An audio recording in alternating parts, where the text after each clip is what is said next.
Hi, everybody. Brian from Variable Traders here. Wednesday, June 16th.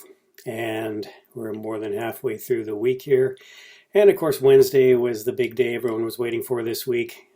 Fed minutes coming out, and then the Q&A period with Powell answering questions about what the latest take on inflation was and where they see the Fed headed and responding. So the market sold off as expected. I almost expected it, and then of course the buying brigade came in predictably, and then took the market back up again after that initial sell-off.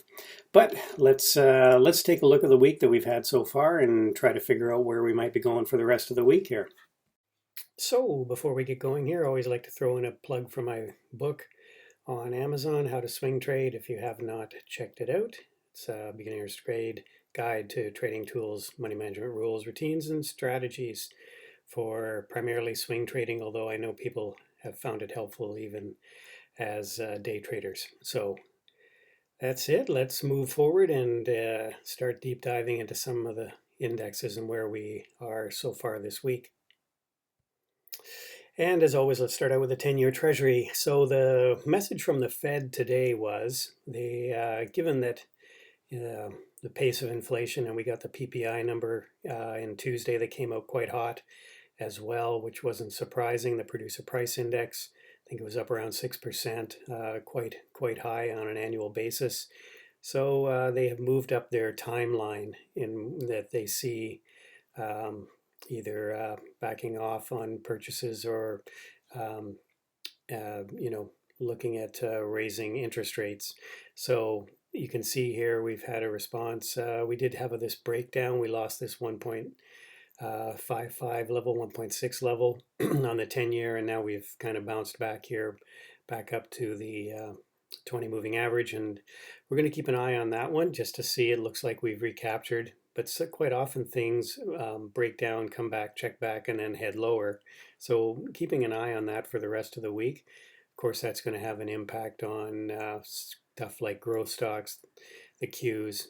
Certainly, if this starts to edge higher, we will see probably a sell-off in the QQQs particularly. Again, TLT, bit of a down day. That's price the bond. So if the price drops, the yield's going up, and that's kind of reflected in this. Volume was a little bit higher than normal. It has been in the last little while. So again, interesting note here, the transports continue to break down. This is a level that would have been support, and it broke through there. We did try to recapture it, failed, and as I mentioned, sometimes when you break a support level or resistance level, you'll come back and check back up here before heading lower, and it looks like the transports have done that, and now they look like they're starting to head down again. Quite oversold on stochastics, but that doesn't mean it can't keep going lower here. RSI looks like a bit of a double top there, so transports look like they're heading lower, which of course is not necessarily good for the Dow. This is usually the Dow theory. Transports go the way at first, and the Dow follows. So you can see here we've had another down day on the Dow, down about 3/4 of a percentage point, and RSI heading lower. Volume picked up a little bit today actually, and stochastics obviously heading lower. So things are starting to look a little weak here. It looks like we've kind of put in a double top on the Dow. The IWM again trying to break out of this to this previous high, failed twice, and now we've pulled back. We are well off the lows of the day here, so maybe there's some hope for IWM. Small caps, but if interest rates start heading up again, this may be another one that's it's push and pull on this one because there's a lot of banks in this. So if interest rates go up, that's usually beneficial for the banks. On the other hand, maybe not great for the economy overall. The Qs again pushed up through an all-time high, and now we've failed. A bit of a false breakout there, and again, now we're just sort of trading in a range. Volume was picking up today. It's been pretty lackluster over the last week. Stochastics look like they're kind of rolling over here. RSI heading lower. So things are starting to weaken up a bit, even on the Qs.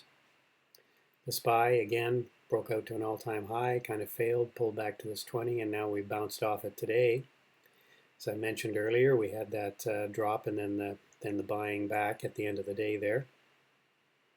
So, but everything, all the indicators are pointing to some weakness. So I'm not expecting a huge sell-off, but then again, I'm not expecting it to follow through and push higher unless there's some significant event, like a big infrastructure deal or something like that, might drive things higher. This was an astounding chart that I pulled up today. This strength in the U.S. dollar. We did have quite a downtrend going here. Period of consolidation. Looked like we were going to try to hold here because we did break this downtrend, and we just exploded today to the upside. This is a dollar index, which is a comparison of the dollar against various currencies, and the dollar, obviously very strong today.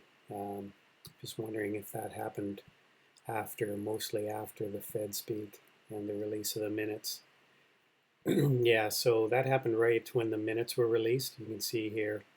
So, and that was probably a response to the thought that maybe the interest rates are maybe going to start to be cranked up a little sooner than I guess the market had originally been anticipating. So, as interest rates go higher, the attractiveness of the dollar goes up as well here, and you can see that in the last hour and a half, 2 hours of trading there. This was a real strong response to that news about moving up the timeline there.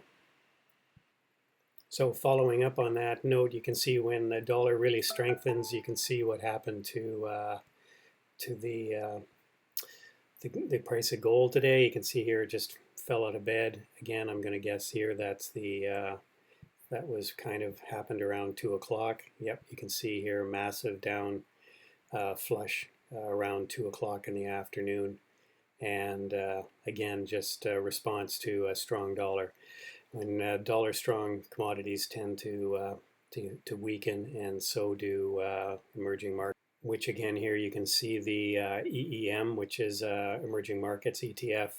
You can see here it really took a hit as well when the dollar took off there on the news about moving the timeline forward on the yields. So let's take a quick look at some of the sectors here, sector performance today. You can see here that some of the indexes didn't do very well. Obviously, a SPY down quite a bit, both tech and communications, false breakouts, and pulled back. Discretionary actually didn't do too badly. That's a nice sort of a gravestone doji there, but not gravestone, but a dragonfly doji. It's not bad, not a bad close on the day. But you can see here industrials, materials particularly really took a hit today, both of them losing their 50 moving averages. Staples took a big hit today. Utilities took a big hit today. Financials, again, financials should do okay in a rising interest rate environment if that's where we're headed here. And real estate doesn't usually do well, or utilities in a rising interest rate environment. So yeah, a bit of red on the screen today for sure, and not a lot of good looking charts to trade off of. But definitely materials, industrials look like places to avoid. And if we get rising interest rates, then technology and communications also. Energy was kind of had an inside day. There's a bit of a fight going on, obviously. U.S. dollar rising, on the other hand, which is probably going to push energy and oil prices to the downside. On the other hand, you've got an improving economy, which is driving demand higher. So again, a bit of a push-pull situation there. So that's it for Wednesday's review. Let's take a look at where we're sitting right now in terms of the futures. You can see here we're down a little bit right across the board. Nothing huge. S&P down 13 and the Dow down 70. Nasdaq's looking like it's taking the sort of the biggest hit right now, and the Russell pretty much flat. So I'm really backing off on a lot of my longer term positions right now. I think we're in for some chop, and of course, people always worry about the summer, get into the sort of summer malaise trading where the activity or the volume drops off, and we kind of just chop sideways. We may end up doing that for a while here, but you can see here some oil's down here. Gold's down another $42 or $42. That's quite the drop today. And yeah, so a lot of things sort of looking a little dicey right now. And I think the best thing to do is just not overextend yourself in terms of taking big positions one way or the other. So that's it, everybody. I hope you all had a good day, and we will be starting off again 8 o'clock in the morning Eastern Time with Engineering the Markets with Jared live on YouTube. And then, of course, we'll be kicking things off. Pre-market show, Norman Carlos, 8:30 to 9:15, and then we'll be jumping on the mic and trading the market open at 9:30. So hope I'll see you there at one of those or all of those events, and have a great rest of the evening, everybody. Bye for now.